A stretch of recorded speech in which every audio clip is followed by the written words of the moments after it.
It is a norm among the Abagusii community that during this long December holiday, they perform their annual circumcision ceremony as a rite of passage. Now, this ceremony is normally accompanied by traditional teachings from senior members of the community on how to preserve and adhere to the Abagusii culture, in addition to inculcating morals and values to the initiatees.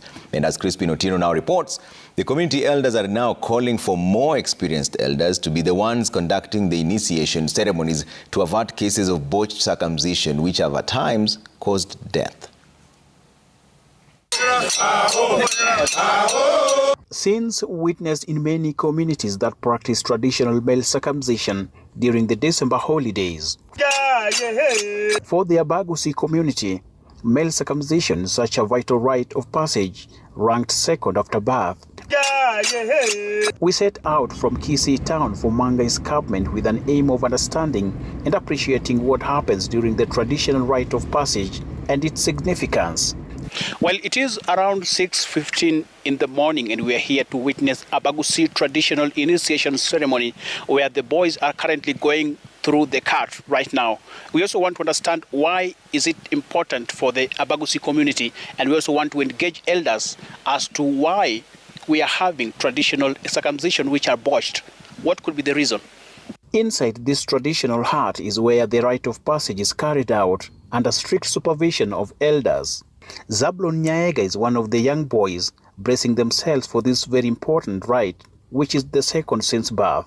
This is to prepare these boys aged 10 to 15 to protect the community and their families, as explained by Ochoi Nyambasora, a renowned traditional elder. Hii sherehe ambaye saizi tunakaribia kushuhudia inaitwa kwa kisii omotago. Omotago, that is emetago. Those are rituals, that is rituals, the rites of passage.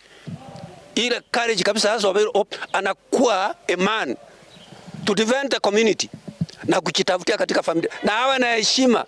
According to Abagusii culture, the initiates are expected to take the mantle of protecting the community against external aggression in addition to their family roles. Tuko na furaha sana kwa sababu vijana wetu wamekumbuka mambo ya zamani. Na mambo ya zamani ilikuwa mzuri, mambo ya kutairi na ya kufanya mtoto awe na heshima. The initiates are then paraded for not less than 30 minutes in a procession to their temporary residence for a period of 2 weeks. Along the road, it is songs and dance from peers and women in traditional regalia. For those whose children are transiting to another age group, more often than not, they carry farm pangas for ease of identification.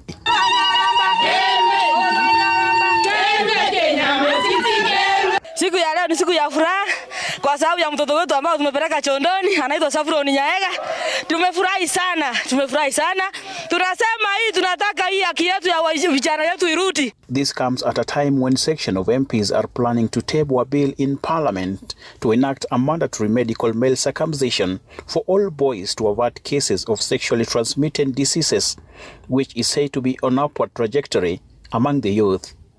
Crispin Otieno, Citizen TV, Kisii.